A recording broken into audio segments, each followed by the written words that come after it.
Hello and welcome to the Wolves Report. I'm Ryan Lester and thank you for joining us for episode 112. Tonight we'll analyse Wolves' dreadful 4-2 home defeat to Bournemouth, take plenty of your questions and look ahead to two huge games away at Everton and West Ham. Joined and flanked by the two men that are going to guide me through the show. And there's a reason they're both on, and it's on after 9 o'clock. Welcome back to Nocky and Tyler. Much appreciated you guys giving up your Sunday evenings. I know you've got a lot to say. Hopefully it won't be the same context and bluntness as it is in the group chat. I'm sure you'll articulate it a little bit cleaner so we don't get banned. Anyway, Tyler, let's start with yourself, mate. Wolverhampton Wanderers to Bournemouth 4. Where do you start? I mean, it was just a mess, wasn't it? From literally minute one, it was just a mess.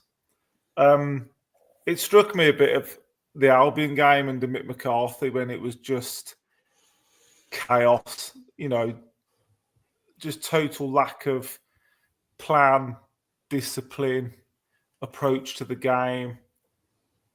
It's one of those games you're sort of watching it and you're thinking, like you just said in pre-match, Ron, did it actually happen? Is this happening? I think, Gary can't, do too much about players making individual errors and individual mistakes, but hindsight's a wonderful thing, isn't it? And so we came on here last week and talked about what you do with the team, and I sort of touched upon the fact I don't like it to keep putting square pegs in round holes, and I'm not convinced it's a long-term plan. And obviously, after 15 minutes, we found that out, didn't we? And I think Bournemouth, to be fair to them, got it absolutely spot on.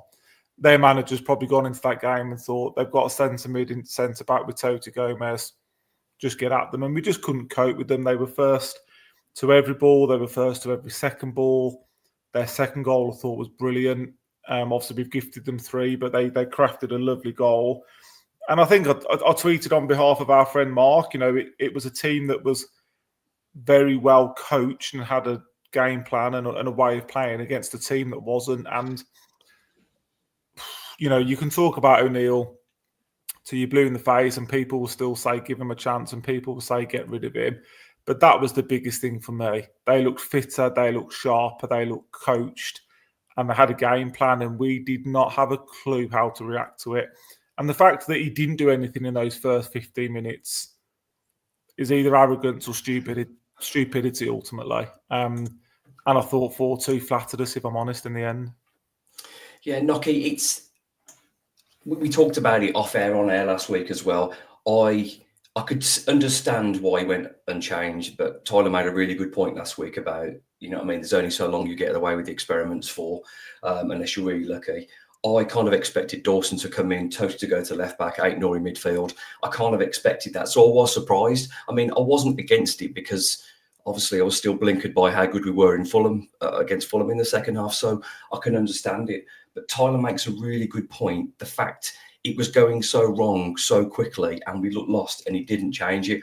I don't think he reacted soon enough. And by the time he did, the game was over. Yeah, I've not got too much of an issue with the starting 11 because although, Chris is absolutely right, it's an experiment that went a little bit too long.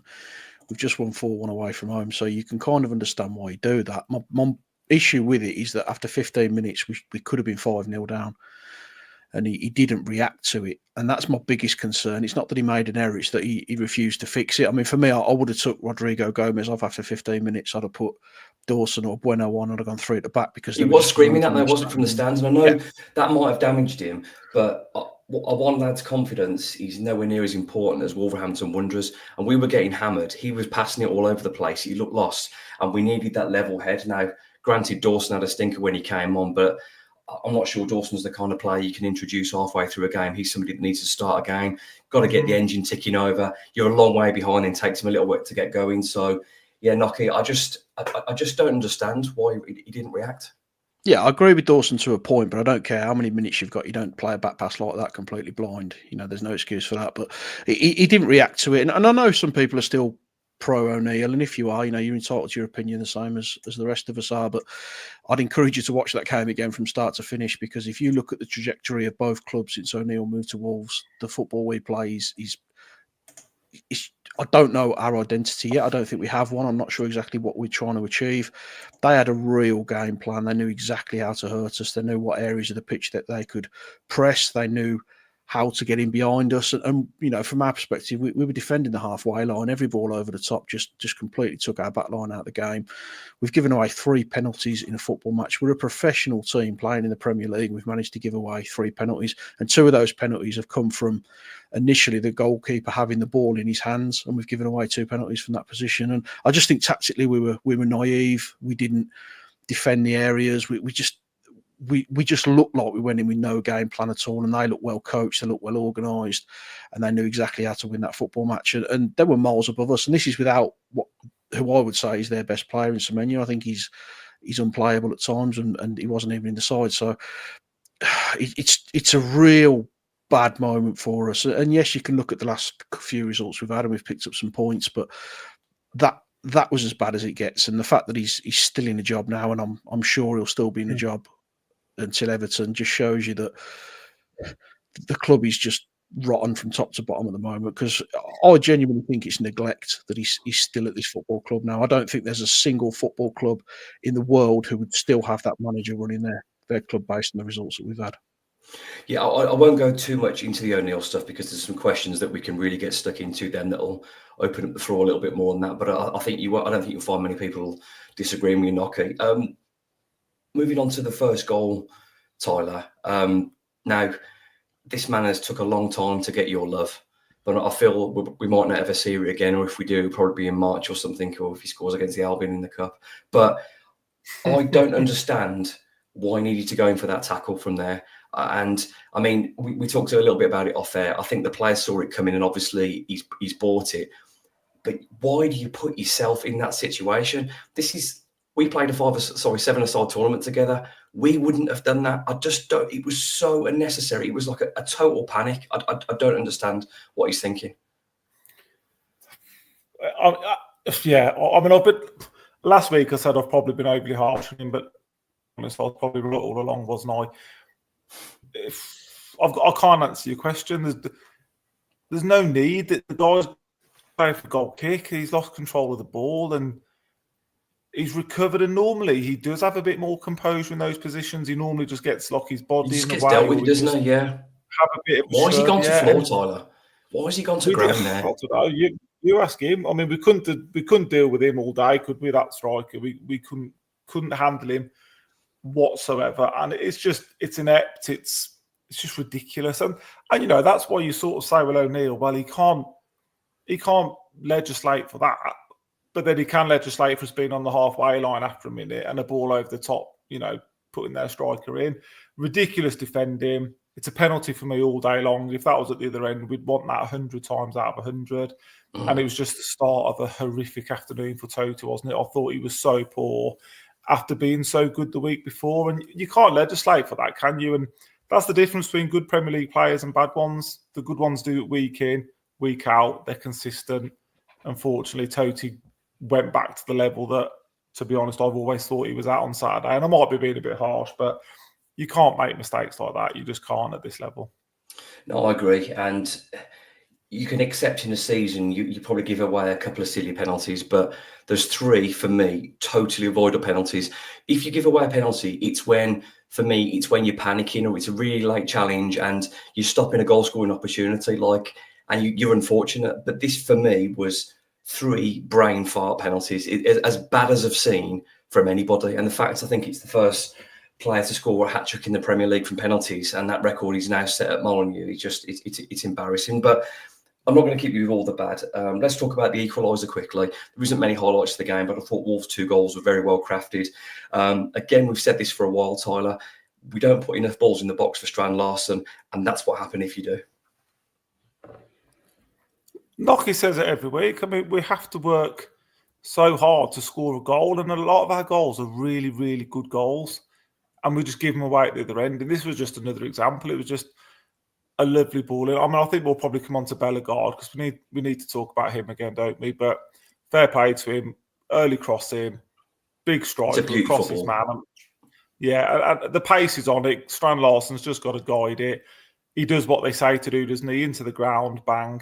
1-1, and you're thinking, here we go, we're off and running, happy days. And Henry Winter said on TalkSport this morning, it's a shame for Strand Larsen because no one will be talking about him this weekend, but his performance was very good. Another 2 goals, his numbers have been excellent. He's a shrewd bit of business, isn't he? And, excellent signing, and he's doing well. From the players we've signed recently, he looks the one that looks like that. I mean, we have paid a reasonable amount of money for him, but he looks like somebody that does improve the side. Well, his numbers do that, don't they? Whereas the rest of the pre-season ones, no one's really sort of making a mark or particularly doing much. Strand Larsen improves the team. But let's play to his strengths, Brian. Sorry, like you said, let's play to his strengths and get wingers on and get the ball into him. I think he'd probably have even more. He'd have even more goals than he's got now, I think. Yeah, it's such a good header. I mean, the cross is good, but the way he's just guided it into the far corner, just using the pace of the ball, proper centre forwards goal. Really enjoyed that. But Nocky, we're smiling again, thinking game on, and then Bournemouth, as Tyler said before, score for me probably one of the best goals I've seen at Molineux in a long time. The movement, the first touch. Like I said, I'm not on here to wax lyrical about Bournemouth, but you have to acknowledge that was a fantastic goal. I don't know if that's defensive vulnerabilities or you just have to take your hat off and say what a goal that was. Yeah, you can still find fault in any goal, can't you? I mean, there's how they've ended up with an overlap and an overload on that side. He's poor from our perspective, but it's good football. It's good one-touch football. They played through us. They found the space. We haven't reacted to it, and it's a good finish. And it's the lad's first ever goal for Bournemouth as well. So fantastic, well done to him. But from our perspective, it's again, we're pretty static. We're pretty open, and we don't shut the supply lines down, do we? But sometimes you do have to look and say it's a very good goal. Yeah, it's a good goal. And then for me, I can't really comment on it, but I know there was some unsavoury scenes with Jose Sarr and some supporters at half time. I don't think any of us know what's said, but it's not a particularly good look when your goalkeeper's trying to get into the stand at your own fans. I mean, there's a limit. There's stuff that you can't, you shouldn't say. There's no personal stuff you should be firing at goalkeepers or any player on the pitch because they're human beings with families, aren't they? But it's poor from Sarr. He's with 3-1 down in a game and he's steaming into the South Bank to deal with something that he should just walk away from. Tell the stewards, because people clearly around him had seen what had gone on and the fans were trying to get the guys out as well. So talk to a steward and just get into the changing room, get your head straight and get ready for the second half. So I don't really know why he found the need to go into the crowd. And I don't know what was said, and there's some things that could absolutely push me over the line as well. But just get rid of just get rid of those emotions, get yourself in the dressing room and let's reset for the second half. It was a real poor day for me, and I know we'll come on to that when we get to the player ratings, but just walk away from that. It's not doing us any good. Yeah, I wish he was as focused on the onrushing forwards as he was those in the stand making noises at him. But anyway, unacceptable abusive levels. We if that's happened, it's not acceptable. So I'm not justifying that either way. But what I would say, Tyler, is that penalty for giving away for Jose Sarr is another absolute howler. It's one of those. Your first three are over the park trying to swing some balls. You catch your mate out. Premier League goalkeepers there should not be being caught out. It's an absolute stinker. I know he sort of played the injured card a couple of times on the penalties, but they're two blatant pens. And he's got to hold his hands up because it's an absolute horror show. 3-1, 15 minutes in, is that? Game over. Yeah, and I echo everything Nocky says. He's a professional. He can't be doing that. And he's got to realise, any personal abuse is criticism, but people work hard to go to Molineux and play a lot of money. They see him perform like that. Give him a bit of stick. He's got to learn to take it. And like you said, I'd rather he focused a bit more on what he's meant to be doing rather than who's in the crowd. I don't think there's any reason to necessarily pass the ball back to him, considering we know we've got a keeper that's crap with his feet. We do it far too often. And then, like I said, what's he doing? Just no need for it. Another individual error. Again, we'll come on to O'Neill, I'm sure, but he can't legislate for that. He's not telling Jose Sarr to dawdle on the ball and then boot their striker down. What do you do? I mean, the goalkeeping situation all season has been a farce. God knows what's going to happen on Wednesday now. Johnston's obviously back available for selection by the looks of it. you can't keep chopping and changing your goalkeepers in the Premier League. But on that performance alone, deserves to be dropped. If that's any other player on the pitch, you're dropping him for the next game. So who knows? Just a mess. I think Adrian's put, the whole situation just summarises what a mess the club's in. It shows a lack of discipline. It shows a poor approach from everybody. And that's why I sort of echo it back to that West Brom game under McCarthy. It just strikes me that the club's just a mess at the moment. Yeah, absolutely. Steve Phipps joins us and says the summer plans regarding the defence options are hurting us more and more often. Toti's no centre-back in a four, and Ryan doesn't perform consistently enough to play in a back four. Totally agree with you, Steve. It's just, it is an absolute mess. Went to 3-1 knocky. Wolves did what they do best again. Ged's come on. I can't believe that guy's not had more minutes. His goal involvement to minute ratio, he's off the chart. He sees a pass, he's got a finish, he's come on again, he's put Strand Larsen through. And it's there's a small deflection, but it's a great finish. 3-2, we're back in the game. Let's just enjoy that goal briefly before we talk about what happened afterwards. But Ged's come on, great ball, Strand Larsen, great finish, really nice goal for Wolves, Knocker. I'm a really big Guedes fan. I don't understand why he doesn't get more minutes. He may well be leaving in January, but we're not in January. We're in the brown stuff. So while you've got him, you need to be playing him. And his movement's good. He's intelligent. He knows how to play. He can pick a pass and he can shoot as well. So it's bizarre to me that Forbes is the first player who comes on ahead of him every time. And I just don't understand it. But it was a lovely bit of football from Wolves and a lovely ball through to him. And it's a good finish as well. I mean, I know it's got a deflection on it, but he's absolutely smashed it. So it's probably going in anyway. And again, it's really good movement from Larsen, playing off the shoulder of the defender and just peels away from him. Times his run perfectly to break the offside trap. And it's a good finish. So really good. I think one thing we haven't discussed is that as good as Guedes was, why wasn't he on earlier than he was on? Why didn't we make those changes earlier than we did? Because to be 3-1 down at half time, your only substitutions come on is Craig Dawson. I didn't really understand that because I think you've got players who can impact the game. But in terms of Guedes, I thought he was really good when he came on. And him and Larsen seem to play quite well together. They've got to have a decent understanding. So maybe that's something we could look at for a bit. Yeah, that's that one assist, paying it back, haven't they? The 2 weekends on the bench. So yeah, I'm not sure he'll start. I think, maybe he will. There's 2 games in close proximity now. You need legs in these games. Maybe he does start, and if he does, hope he takes his opportunity. 3-2, Molyneux's alive again. We're looking all right, Knocky, but then it's not very often I say this about Craig Dawson, but that's probably his worst moment in a Wolves shirt. I think he's done pretty well. He's a relentlessly good decision maker. He's reliable, but it's a rare slip up from Craig Dawson. You don't expect that from him, and then obviously Jose Sarr panics and Poleaxes the player and pretends to be injured or he's injured again. I don't know either way, but it's a stinker from Dawson. It completes the hat trick of stinkers.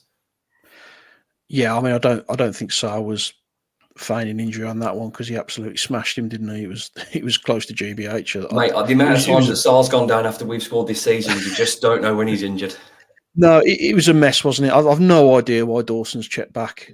Just play forward, just get the ball at the pitch. There's more options than that. I don't understand why you're playing him into that situation. But how many times have we done that this season? It was exactly the same as Liverpool. We got ourselves an equaliser. They went straight down the other end. Mo Salah goes down, banks penalty.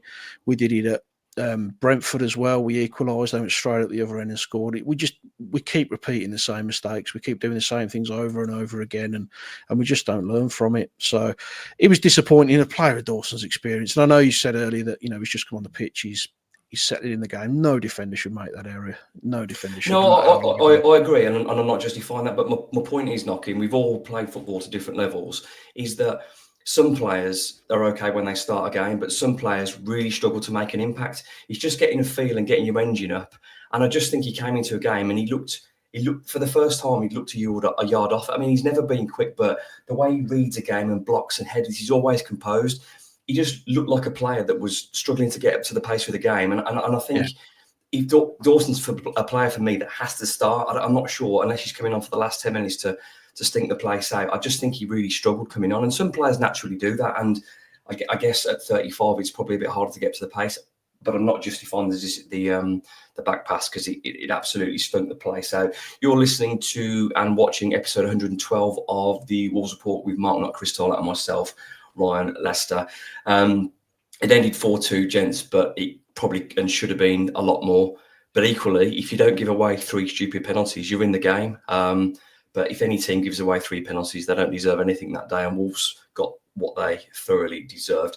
Let's go on to the player ratings. I've had a requests from my number 1 and number 2 on my left and right to have some more questions tonight. So we're going to get some more of your questions in this evening. So we'll fly through the player ratings. We talked about already, Tyler, but Jose Sarr, I think, as you said, his place is up for grabs next week because you have a squad in football for a reason. And if you make a mistake like that, I think you should be dropped.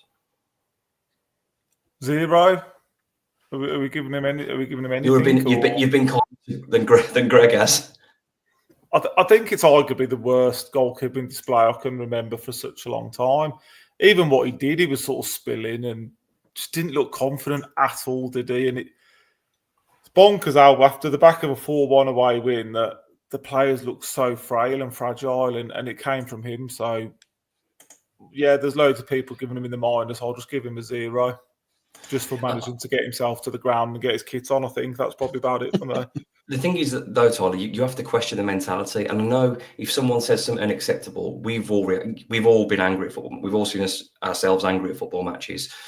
But if you're not focused and you're a Premier League footballer, then you're going to be struggling to do your job. And as a Premier League goalkeeper or goalkeeper at any level, you have to remain focused throughout the game. And if you're getting distracted, then you shouldn't be in the team. Again, I'm not justifying what anyone said in the stands, but unless you're fully focused and you shouldn't be in the side. So I agree. You could drop him, from that point of view, from a disciplinary point of view, because it's unacceptable.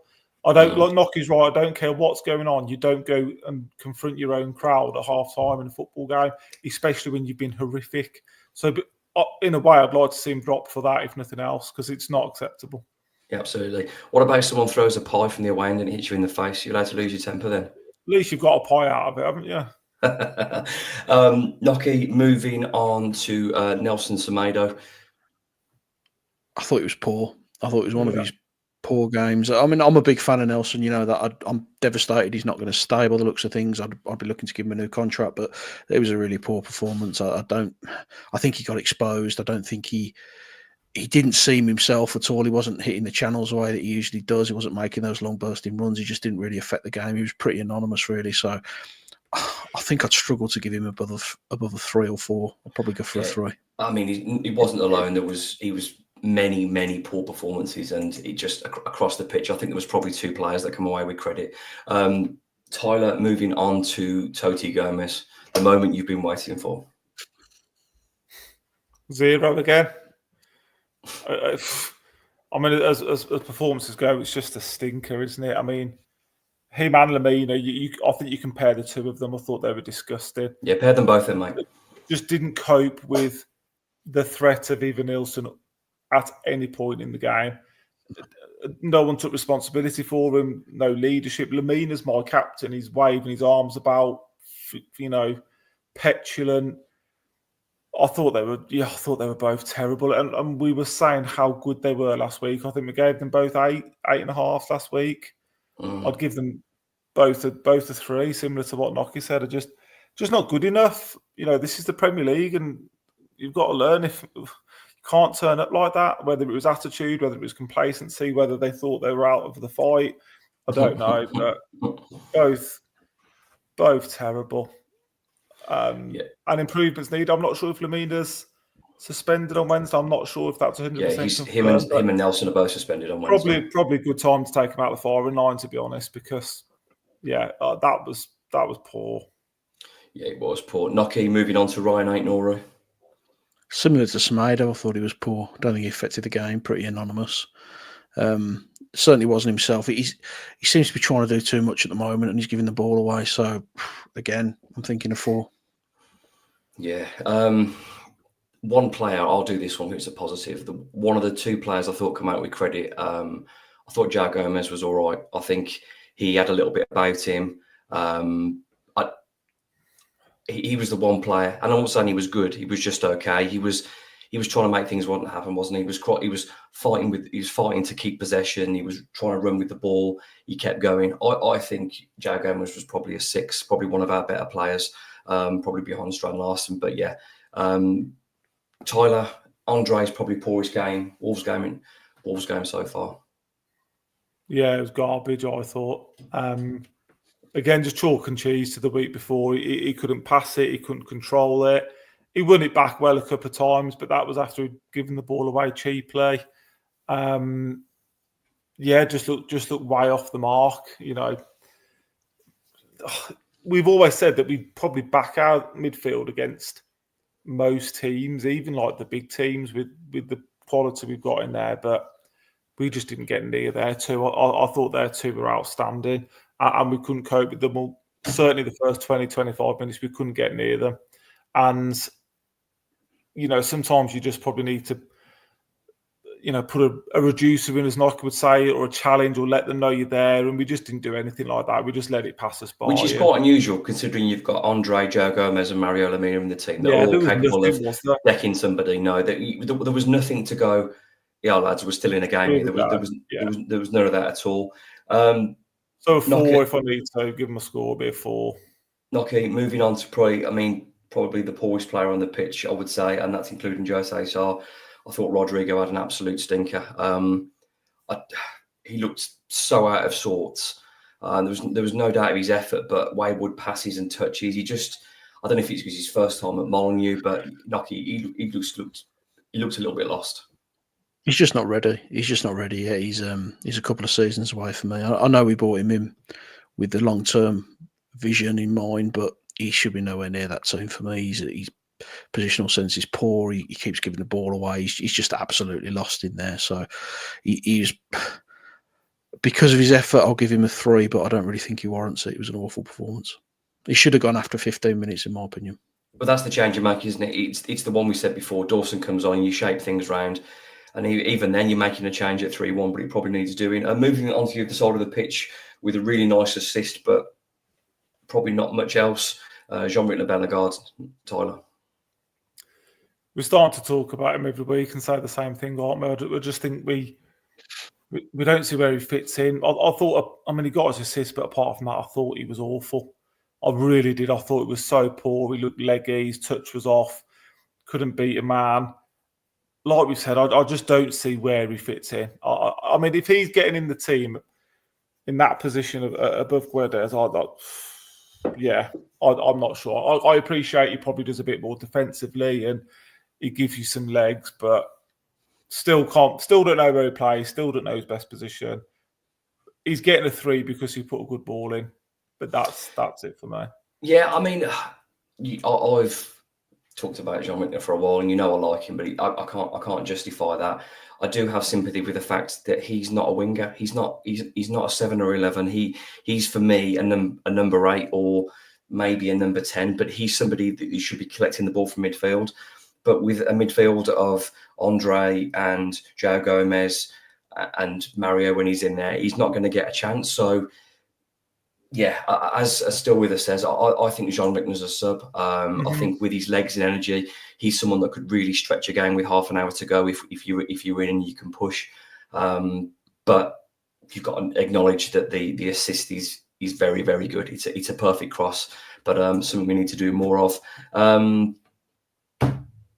Matheus Cunha looked like a Ballon d'Or contender in London. Looked like a dog and duck centre forward. Now, I know that might sound harsh, but what really annoyed me, Nocky, about Matheus Cunha, for all his talent and his ability and his range and his rapport with the fans and his zest, I just thought he was a little bit selfish and he tried to do everything himself on Saturday. I understand confidence, I get it, but this isn't a one-man band, mate, and I just think that was a reality check for him on Saturday. Great player, but you can't be taking everybody on every time you get the ball. I think he's had a lot of very, very positive press over the last week, so it's probably got to his head a little bit, and he's maybe thinks he's a little bit better than he is at this moment in time. He's a phenomenal footballer, but he was really frustrating because he kept giving the ball away. He kept trying to do it on his own, like you said, and kept losing possession. He wasn't making those runs he usually makes. He looks a bit leggy to me. He looked like he didn't have the the energy that we've seen in recent weeks. So I think they created him out quite well, to be honest, as well. I'm going to give it a bit of credit because I thought they knew he's the danger and they were getting to him. A lot of teams have tried that though, and he's managed to find space. He's very good at finding pockets of space around. He just seemed a little bit static to me. I thought it was probably his worst performance. Well, it's definitely his worst performance of the season, and one of the worst since he joined the club. He just couldn't get going at all. But he certainly wasn't alone. Tyler, let's spend a little bit more time on this one because I think you mentioned it off air. Jurgen Strand Larsen's performance probably isn't going to get the credit it deserves because Wolves have been spanked 4-2. Another player's got a hat-trick, so he's not going to get the limelight. For me, this was his best performance in a Wolves shirt. I think as the game grew, he bullied their centre-backs a little bit. He was winning free kicks. He was linking the play. He pressed well, and 2 fantastic finishes. A great header guided into the far corner and a thunderous finish to pull us back into the game. Yeah, I think it was a proper centre forwards performance. Yeah, I think by far his best in the Wolves shirt, but his numbers and his output have been good all season, really. And like I said a minute ago, maybe it's time to start playing to his strength as well. I think what you said about Kuna is fair, but I think if we're honest, isn't that what our tactic is? Isn't our tactic to give the ball to Kuna deep and see what he can do and make stuff happen? So I think that's a bit on Gary as well, but we've got more than one good player, haven't we? We've got not loads, but we've got a couple. And I'd love to see some more balls going across the box and just being flashed across because he's trouble, isn't he? He's a big lad. He's 6'3", 6'4", good in the air, good on the floor, can finish. Let's play to our strengths. Let's get him up front and Kuna in behind and off him, and let's get some width and just go back to basics a little bit and try and be a bit harder to play against. But use your assets. It looks like we're going to have to fork out some money on him in the summer, some decent money. So let's play to what we've got. But yeah, from a personal perspective, people are putting 7 and 8, and I totally agree. I thought he was very good. And yeah, it's just a shame that he won't be talked about this weekend. Yeah, great. Wolves man of the match, with the only other standout performer who was all right was João Gomez. Something Khalid has just raised something, and I've just checked it out on there. He says Lamino has only 3 yellows. So I've just been on the Sky Sports website, and it shows the top 4 players: Nelson 5, Aït-Nouri 4, Gomez 4, Toti Gomez 4, João Gomez 4. So I stand corrected. He's all right then, yeah. Yeah, someone else got on there as well. Yeah, I didn't realise that. I was only going on the information. This is why you shouldn't trust social media. But I thought he was on 5. I've said that before. So obviously he's not, and that'll add into some thinking of what Wolves are going to do. I don't imagine Gary's going to drop his captain, but equally I would imagine, he stays in the side. But Callie, thanks for raising that. We've checked it out, and you are correct. One last player came on at half time, Nocky. Probably his poorest game in the Wolves. We talked about him earlier on for giving the back pass away, but it's an unusual stinker from Craig Dawson, we know he's much better than that. Yeah, I think we've kind of covered him, haven't we? It was he never really got going. Ridiculous back pass that he didn't need to play. Couldn't get himself settled into the game, and it's difficult because they're not the sort of players he wants to play against. They're players who are running in and around him, and they're pulling him out of position. They're running into channels, and he wants a bit of a lump to play against, doesn't he? He wants someone he can have a physical battle with, and I think that at that age, with that kind of build, he just got run ragged, didn't he? Really. So yeah, really disappointing performance. Strange substitution. He probably isn't the one I would have bought on out of the options at the back, but he's someone that normally you can rely on. So it's one of those things. That concludes this week's player and match analysis. You are listening. What about the manager? Watching to. We're going to talk about that in a minute. You are listening and watching episode 112 of the Wolves Report. Unfortunately, Mark Knock is leaving the show now, and it's just going to be me and just let him loose. Then. Just let him loose. We're going to move on to some questions. We spoke about it before the show. Well, I didn't. Basically, Knocker and Tyler told me we want to answer some questions because we want to get stuck into the gaffer. So here's your opportunity. Richard Holmes and Evan. Just wait a second. Richard Holmes and Evan. I've merged your question because quite a few have asked at the same time. Gary O'Neill said we would be pressed, which we were. Is that poor coaching, poor mental strength, or both? Knocker. It's poor coaching for me. I mean, he's. There are a lot of people have said you can't legislate for this, you can't legislate for that. He's not the manager; he's the head coach. We keep telling we keep being told that he's some kind of tactical genius and he knows how to manage things and he knows how to control it, and he looks at all these little bits and pieces that he sees on the internet. He's like you, Ryan. He loves that XG nonsense, and he's he's tactically knew what they were going to do. I think everyone knew what they were going to do. That they're fast, they're pacey, they're going to look to running behind you, and he didn't adjust to it. He didn't know how to deal with it. So I think it's poor coaching. Mental strength. I mean, there shouldn't be a mental strength issue, should there? We've just done on the back of a 4-game unbeaten streak. We just won 2 of our last 2 games. Yeah, we've hit 4 goals. So I don't think so. I think we set it wrong. There is, though, isn't there not? There is. You if that first 15 minutes, if you're looking at Totti, Sarr, Lamina, that's poor mentality. Got to be. Is it poor mentality? I don't know if it's poor mentality. It's crumbled. I don't know. Yeah. I'm looking at my captain there. That's individual errors, though, isn't it? Yeah, but pull them together and say, "Come on, lads, for 5 minutes, let's just be sensible here." There's no leadership. There's nothing on that pitch. Lamina was a disgrace. But there hasn't been for a while, though, has there? So there hasn't been for a while, though, has there? And that's not something he's addressed. He's never addressed it. He's never made that decision and made a positive change. And Lamina's performances have been pretty average since he got the armband. So, again, that's something you want your manager addressing. I think there is a mentality issue, I suppose. If you look, well, there's got to be in there. I mean, if you look at the last 20 games, there's got to be. Yeah. And they do crumble. But I don't think I blame a mentality issue for that. I just think I blame poor decision-making and a poor setup and a tactically naive system. Well, my take on that, and Richard, as always, thanks for the question. I understand that there is this new mentality where everyone is obsessed with playing out from the back. And if that's your philosophy, I understand it. However, if you're playing that Totti Gomez at the back, and I mean, not even Mario's distribution was that good. If you're pressed and you have a 6'4", physically strong centre forward who is giving the opponents a hard time, take your medicine, swallow your footballing pride, and get that ball to him. That's your get-out ball. That's why he's there. He's a centre forward. You'll buy you a few seconds, get the ball, retain possession. You don't need to play out every single time. And Jose Sarr there, it's just unacceptable. But I'm on the fence. If the manager insists you're playing out, the players are doing what the manager says. But equally, if the manager is asking something that the players can't do, that's his fault for making them something that they're not good enough to do. So there's equal responsibility to be taken because, as you both said, the manager can't make the players play and he doesn't make them make stupid decisions. So for me, there's an equal responsibility. I think there is a poor mentality from those situations. And I think Gary was incredibly naive to let them keep pressing us. I mean, how have they pressed us into 3 penalties? It's pathetic. It's utterly pathetic. Richard and Evan, thank you for your question. I know Noki's been looking forward to that one. Tyler can start her off with this one. Paul has said, has Gary O'Neill lost the dressing room? Obviously, that's bouncing a little bit into the mentality.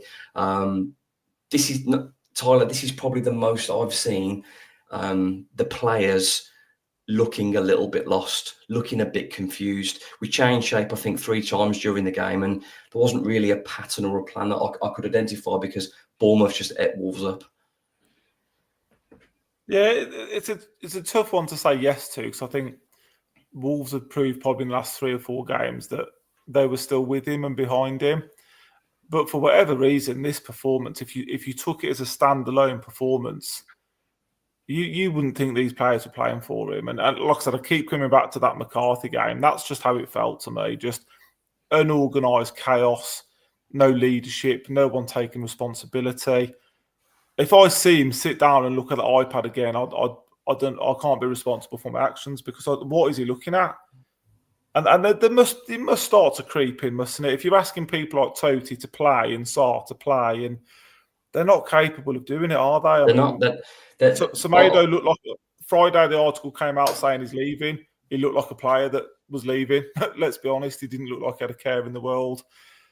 I don't know. I don't know. We're not in the dressing room. We're not close enough to it. I'd be inclined to say no because of the upturn in form before Saturday. However, Saturday is worrying. And like you said, it's probably the first time where you could really question, has he lost a couple of those players? Yeah, Noki, I would say the player, I mean, there's another question going to this in a bit, but there was a lot of confusion and it just, I don't know if he's lost the dressing room because I think on the whole, I think there's a good set of blokes that play for Wolves. I think they are underachieving. I think they'll know that. But I think there's a lot of players that give a lot. And so I'm not sure they've stopped running for the boss. I just don't know if they can keep up with... There's no question Gary's got a good football brain, and that's not in question. But can he get that message to the players of what he wants? I think that's where the breakdown is. Why do you say he's got a good football brain? He's got the lowest win percentage of any Wolves manager in the last 10 years. And Bournemouth sacked him because they thought he was garbage. Look at his half-time substitutions. Do you bring Craig Dawson on if you've got a football brain? I don't agree that he's got a good football brain. I think he's on paper only. There's nothing there. I mean, has he lost a dressing room? No, he absolutely hasn't. They will be devastated if he lost because he's wet as a lettuce. You know, there's a video of him going out and buying them all Starbucks after a training session because they've done well. The situation we're in, you need a football manager to come in and take things by the scruff of the neck and start dictating how we operate and start putting not a bit of fear into the players, but putting a bit of a risk in there that you could lose your place if you don't perform. And I just think that they're having a nice, easy ride with him in charge of it. And I don't think he's got a football brain at all. I think he's massively overrated. And look at Iraola. Look at the games we've had this season where we've been a goal up at half time and we've thrown it away because they were able to adjust. They were able to make positive changes and we couldn't react to that. I don't think he's not capable at this level. He's not good enough to be at this level. He should be in the lower leagues learning his trade and cutting his teeth there. He's coming at a high level and he doesn't have the nous or the ability to get himself out of sticky situations. So for me, I just think he's, as I said earlier, I don't think there's any other football club in the world he'd still be manager other than Wolves. And I'm going to play devil's advocate, and you can have me if you want because I don't really believe this, but if Wolves don't make them, he's not responsible for any of those penalties. So if Wolves aren't having 3 brain farts, you're taking 3 goals off them. Granted, Bournemouth could have gone and got more, but you have to look at it as well and say, well, hang on a second. Gary O'Neill's not controlling Craig Dawson, forgetting where he is, or Jose Sarr looking into the South Bank, or Toti Gomez forgetting what sport he's playing. He's got no control over that. So without that, Wolves have scored 2 and Bournemouth have scored 1. He has no control over those individual errors, but those individual errors happen because of their tactical game plan. They pressed us, they pushed us, and they'd read us, and they understand where the issues were, and we're still trying to play out the back. You can't legislate for the goalkeeper volleying one of their players, but what you can do is look at where the system's not working and make that adjustment after 15 minutes. So, no, you can't individually stop those errors, but you can stop those adjustments and you can make those little changes to kind of push the game in a different direction. If that means you have to be horrible for half an hour and just get to grips with things and stop playing out the back and start walloping the ball down, or get Guedes on a bit earlier and start changing the dynamic of the game, you do that. If you're just allowing something to happen on repeat, they keep hitting us down the flank. So what do we do? Absolutely nothing about it. We keep defending on the halfway line. They keep launching the ball over the top and they're in behind. What do we do? Absolutely nothing about it. So no, individual errors you can't do anything about, but you can tactically make an adjustment to stop that from happening. Because I guarantee you, if it was the other way around and we were ripping Bournemouth apart the way they were ripping us apart, Iraola would have made some really good changes. He'd have stopped that from happening. He'd have shut us down at source and it would have been a different game in the second half, but we didn't know how to adjust to it. Paul, great question, and even better answer from Nocky and Tyler. Mr. Moonlight asks, if 99.9% of the fan base expected at least one of Dawson or Santi to return at centre-half in place of Lamina, why did Gary O'Neill not do that? Tyler? I mean, we did say last week that he can't win, because if he keeps the same team and we lose, he'll get criticised, which is happening. If he changes the team and we lose, he'd have got criticised. So I do sympathise a bit with that. My counter argument to that is a bit on what Nocky's just said. This is the Premier League, and he has to be tactically better than that. You know, you might not change your kids under 8s teams if they've had a good performance, but this is the Premier League and it's game for game. And Bournemouth knew exactly where our weakness was, and they targeted it in 15 minutes, and it was game over. I think when you've conceded, 32 goals now, worst defence in the league, and then you leave 2 centre-halves on the bench. Didn't need a centre-back, though. That looks a bit stupid, doesn't it, all of a sudden? And on with Nocky, there's no way the guy's a tactical genius. Or he said on Friday, we've been working hard at shipping less goals, and we let 4 in. And you're 3 down after 15 minutes, and you've got your 2 best centre-halves on the bench. I mean, come on, that's like David Brent style management, isn't it? If we're being brutally honest. So hopefully it won't happen again, and hopefully he's learned from that mistake, because the success has come from that hybrid 3 at the back, 4 at the back, hasn't it? And that was nowhere to be seen, was it? So hopefully he's learned from it if he's here to stay, and he reverts back to what works for us. I mean, I'll hold my hands up. When I saw it was unchanged, I did think, well, you know what, they've won 4. The second half, you know what, go for it. But like you said it last week, Tyler, he couldn't win either way, could he? He changes it and we lose. He gets hammered. If he doesn't change it and he doesn't play Dawson or Santi, he gets hammered. He's getting hammered, and Wolves got hammered. So there's nothing wrong with sticking with the team. I've got no issue whatsoever with that, because we've hit 4. But when it's not working, that's when you earn your money as a manager and you put it right. Not changing it early enough's a problem. Yeah, definitely. We just hit 4 goals away from home. We beat a good Fulham side. They've picked up a really good point yesterday, so they're a good team. So, yeah, if you want to stick with the same team because it's work, go for it. But as soon as you realise that we're in trouble here, they've sussed us, they know how to hurt us, then your managerial brain should kick in and say, I've got to make a change here. But he didn't. And that's where my issue is, not the starting 11. Yeah. You are listening and watching episode 112 of the Wolves Report with Mark Knight, Chris Tyler, and myself, Ryan Lester, and going through the questions. Depending on what platform you're following us, whether it's Facebook, YouTube, Twitter, or listening back on Spotify, please drop us a follow or a like. That'd be much appreciated. Out of Darkness asks, we have quality players, but they look like they don't know what they're doing. Do you think Gary O'Neill is overcomplicating things and the players don't understand the tactics and the roles? Now, I don't know if, Tyler, we talk about this earlier in the week, or we talked about it last week, but it was, you see, I know Villa haven't had a great run, but you know how Villa play. They play the same every week. Liverpool play the same every week. And it's a bit different for the bigger and better sides who probably have a bigger squad, because they know. Wolves don't play the same every week. And I know people have questioned what patterns of play we have. I don't really know who we are. I don't really know what our identity is. Now, it's all well and good being horses for courses and switching round, which obviously Bournemouth had no problem with. But if you're changing the message every week of what you're doing or what your shape is or who you're pressing and who you're not, are we expecting too much of those players, or are they professional footballers and they should be able to adjust to whatever tactic? Just following on from Out of Darkness's question. Yeah, I think there's a bit of both. I think it's a lot easier, isn't it, if you know your position inside out, you know what the job is. Like the Nuno days, for example, every player was so well drilled, they knew exactly what was going on and what to expect. I think we all probably agree, or most Wolves fans will agree, we look more comfortable with the 3 centre halves, stroke Totti at left back and Aït-Nouri having a bit more freedom with some. We just look more comfortable, I think, in that way of playing, and I think it suits us. I'd fully expect a Premier League professional footballer to be able to take on instruction and be able to play different ways. But I'm with you. I wouldn't say it's overcomplicating things, because I sort of tongue-in-cheek said earlier, I think our tactic is to give it to Kuna and hope for the best, maybe with Aït-Nouri helping him sometimes in a free role.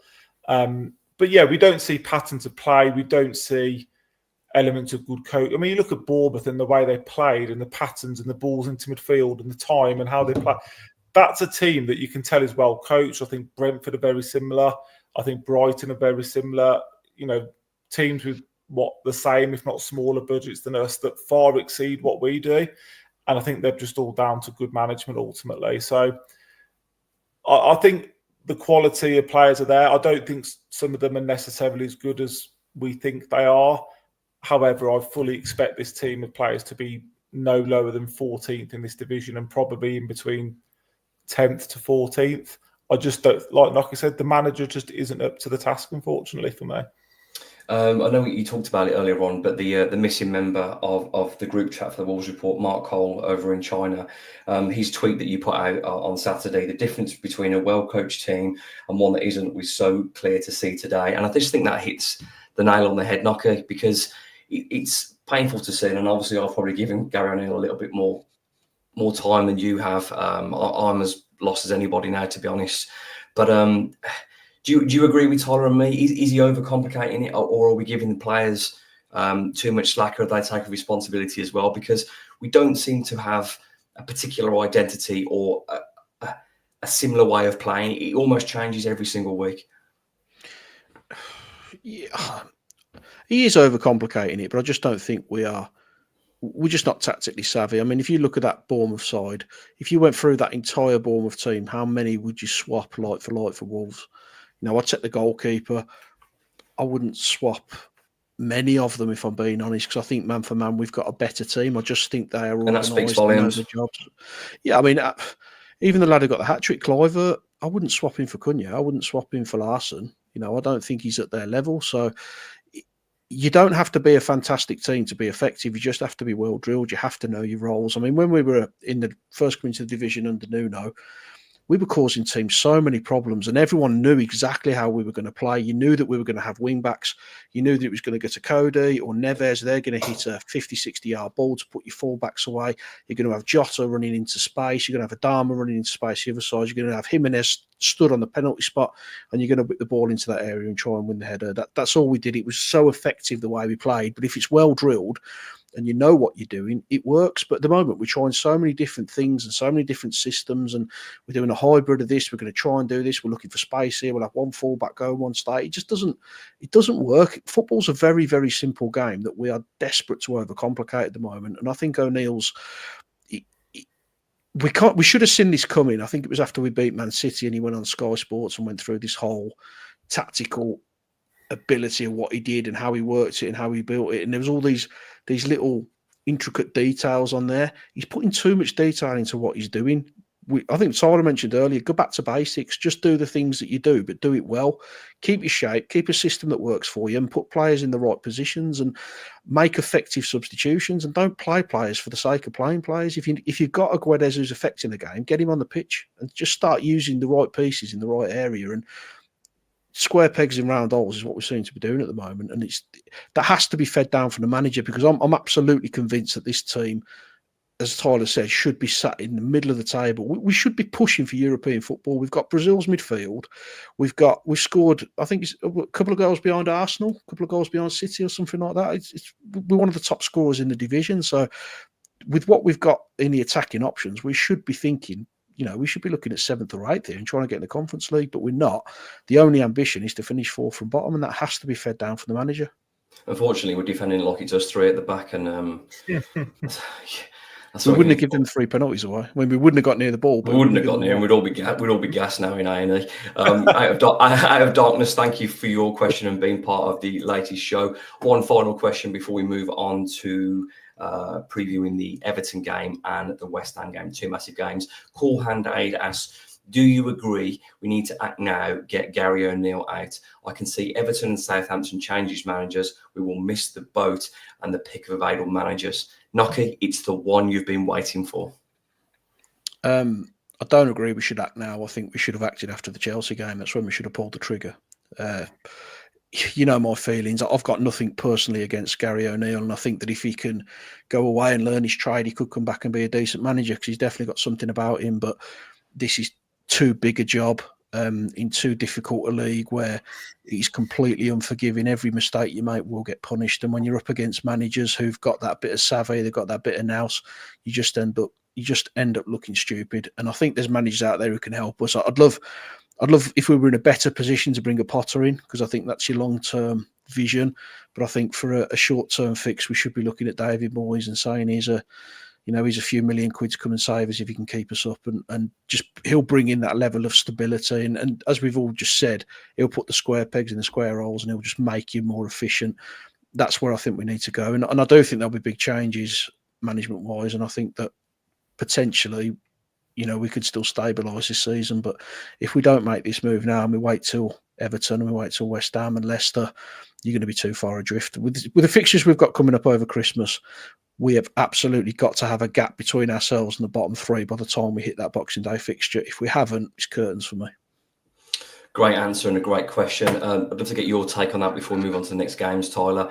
I think I know your feelings on Gary O'Neill. I think you were surprised by my responses on the group chat. You can't defend him after that. I mean, you've shipped 5 at Brentford, you shipped 4 at home to Bournemouth. It's unacceptable. Whether we needed a new centre back or not, the naivety, the lack of the leadership, the real lack of direction or plan or pattern, I just can't see it now. But and I keep saying it, if they're not sacking him after one of our joint worst starts in history, they're not going to sack him after they've lost 4-2. No, they're not. And I think it's been on social media today, and I think somebody put in the comments, he's got the worst win ratio of any manager in their era. In our recent history, yeah. They sacked Nuno, or they wanted to sack him after we played in Europe. They sacked Bruno Lage when we were sort of part of the Premier League. What's the rationale for keeping him? And if it's purely down to the contract he was offered, then that's a decision on them that they've got to live with. But yeah, I'm just astounded that he's still here to a point. I get the way that they backed their man, and I'm sure they thought we'd probably turned a corner after the 3 or 4 games we've done well in, and they were probably hoping, let's beat Bournemouth, get a draw at Everton. Can I just jump in there and ask you this question both quickly? So it's made me think of something. Let's say we'd lost to Fulham and we beat Bournemouth. We lose 4-2 at Fulham, which none of us would have been surprised about, let's face it, but we beat Bournemouth 4-1. Would we feel a lot more would we feel a lot better about life now? Because I know it's the same points total, but I do think we would. I think that's how I look at it. I think that's the rationale for keeping him. But we live in game by game, aren't we? Noki's used the word sustainable on this podcast a million times. It's not sustainable to be going game by game. We win a game, or we're given a bit more time. We lose a game, let's sack him. Whichever way you look at it, and whatever side of the fence you're on, that's not a long-term plan for a Premier League football team. No, it's absolutely not.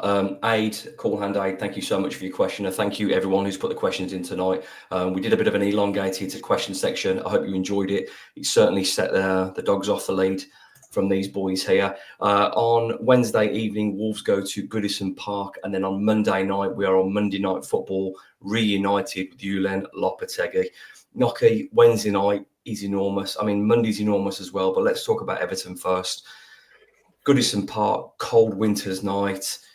It is going to be ugly. It is a massive test, but this is a game that Wolves cannot lose.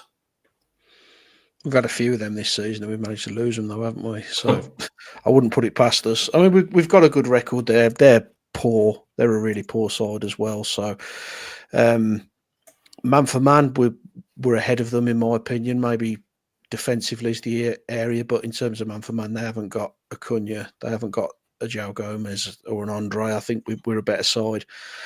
It's just whether tactically he can outdo Sean Dyche is the main concern for me. And is he going to make those changes? For me, I know that it probably won't be popular. I'll be looking to go back to 3 centre-backs and wing-backs again and just try and go back to basics and make us a little bit more solid. I don't anticipate him doing that. I think he'll stick with the system, but make a couple of changes. He'll probably take Andre out the side and move Lamina back into midfield. And I could see him doing it. Jonah comes up with El Crapio. That's going to be the game. It's going to stink, Jonah. Yeah. So I think he'll make a couple of changes, but it's going to be a horrible game. Who are you bringing in for Semedo, Knock? You're struggling, aren't you? I don't think you can bring Pedro Lima in. I've got a little nervousness he's going to drop Rodrigo Gomez back. They play him in that area. No, not 7 at half time. If it was me, I'd bring Doherty in. That'd be the problem is Dwight McNeil. I think he's someone that scores past us, but he is fast, and that's going to be a problem on that side of the pitch, depending on what kind of game Wolves are playing. I'd be more comfortable for me on Wednesday going back to the 3 centre backs, the 2 in midfield. And I know he's had one bad game, but I do think now, after especially what Khalid said earlier on, I do think Lamina will come back into midfield. I think he'll drop Andre. I think it'll be João Gomez and Mario. I think it'll be Dawson, Totti, Santi. I think it'll be Doherty right wing back, Aït-Nouri left wing back. Those 2 midfield. Jürgen Strand-Larsen, Cunha, and probably Bellegarde again. I don't want to do that, by the way, because I think Guedes has to start. Are you on the same sort of thinking line as me, guys, or do you think it'll be something different? I think it'll be pretty close to that. Who's in goal? He's screaming out for Guedes. Goalkeeper. Bleeding, you might as well give Dan Bentley a run, ain't you? The way he's going at the minute. I've got a feeling he might bring Johnston in just to take some of the pressure off Sarr. He needs to do something, doesn't he? But I played the team you said, Ryan, with Guedes. Yeah, I know we've talked about it, and Noki summed it up really well. Well, it's not January yet. I'm convinced he and Sarabia will be gone. I don't know what kind of replacements we'll get in. We're not using them a lot. I certainly don't think. I don't think a game at Goodison Park is a game for Sarabia. If I'm being brutally honest, I don't think that physical, fast, big approach is going to suit him at all. But that his goal involvement to minute ratio, a couple of goals against Brighton, assists, goals himself. I don't see how he doesn't start on Wednesday. But I do think because he's not part of the long-term plan, that's why he's not playing him. And I agree with you guys. He has to start. He's somebody that can pick a through ball. He can get in a position. He can finish. And whether have been woeful at the back or not, Matheus Cunha, Gonçalo Guedes, and Jurgen Strand-Larsen, that's a good front three. That's a front three that can compete with most teams and get you goals. Do you think there's any chance Hwang comes back in? Oh, good God, I didn't even think about that. Because that's one of his go-tos, isn't it, for Hwang? There's no point playing Hwang wide. Hwang is the person that plays in the number 9 slot if Jurgen Strand-Larsen. Hwang is the person that plays in the middle of the pitch. I'm not playing anybody else. He can't. Yeah, I didn't ask you that though. I'd ask you if there's any chance. Why are you being a shit ass for? Oh, there's every chance he brings him in. There's every. If he goes 3 at the back, I could see him bringing Hwang in and having he'd play him there if he could. But I can see there's every chance he could bring Hwang in, and he could go with the 3 at the top and try and stretch the play a little bit. I could see that happening. Yeah, it's a tough one. I don't see how Hwang starts though. After hardly having any minutes at all, playing him wide, it just doesn't make any sense. And I know I'm repeating, going over old ground, your wide players need to beat a man and create for other people or create for themselves. Hwang hasn't done that for a year. You cannot justify him. He's someone I want if you're a goal up who's pressing and chasing. He's a finisher, isn't he? That's what you want, someone to come on the end. I think we're all roughly agreed on that team. Whether it's the team he picks, I don't know. But then we're not going to do another podcast until after West Ham. But again, it's hard to. Might not be one ever against them if we've lost them too. Just pull the shot window down. Yeah. I know this is spiteful, and a lot of it wasn't his fault. But I really love to put the sword in Lopetegui. Whether that's me being spiteful or vindictive, I just didn't like the way he left. Granted, it sounds like he wasn't told the full story by those in Wolverhampton Wanderers, but equally, it felt like he was hanging on for his payout, and that went on longer. He didn't need to go on to the week before the start of the season. I don't think that's okay. That doesn't sit particularly well with me. He's gone to West Ham. He doesn't seem to be getting on particularly well there. And guys, I'd love to put the sword in Lopetegui there. Am I alone on that? I'd rather he was in our dugout. Yeah.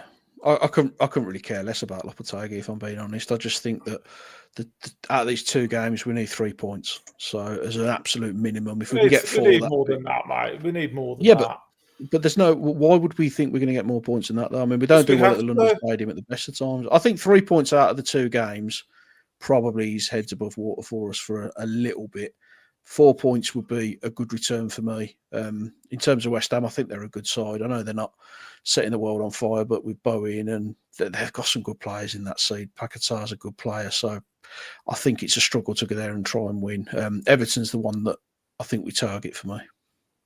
Yeah, it's a tough one, boys. So let's get these predictions underway. These are going to be fun after the weekend. Noki, start us off with your prediction for Everton v Wolverhampton Wanderers and your first goal scorer, please. 3-1 Everton. Good God. Dwight McNeil. Oh, you would say Dwight McNeil, wouldn't you? Tyler? 3-1 to Wolves. And I'll go Strand-Larsen. You've just spent an hour absolutely slaughtering them, and now you've gone for a 3-1 win. Yeah. It'd be the most ever, though, wouldn't it? To go I mean, we're bad, but they're garbage, and I think they're above us. It makes sense, boys. 1-0 Wolves. Matheus Cunha moving on to Monday night. In the we've got these early predictions, Christ. Yeah, in the Lopetegui derby. When we never get one right, so we might as well make ourselves look silly twice. Tyler, your prediction for West Ham v Wolverhampton Wanderers and your first scorer. You're not allowed to say Max Gilman. Oh, I God. said we need more than 3 points, but yeah, I'm with Knock here. We don't tend to do well there recently, do we? And can we just house a 0-0 maybe? Let's hope for 0-0. 4 points out of 6. 4 points from those 2 games, mate. Buzzing. And a clean sheet as well. You must have had a good day at the pub, Knocky. Oh, I've become more negative than Tyler. I'm going to have to go and What's happened? have to go pour myself a big glass of whiskey, I think. 2-0 West Ham. Jarrod Bowen. You having us to lose both games? I wouldn't trust us to beat your lads' team under this manager. So if we lose 2 games, what happens then? They'll give him a new contract. Lads. They'll give him a new 3 years, won't they? I'm going to go 1-0 Cunha as well. One day I'm going to get it right. This has been episode 112 of the Wolves Report. Thank you as always to Chris Knock and Mark Tyler. That'll do. I'm Ryan Lester at the Wolves.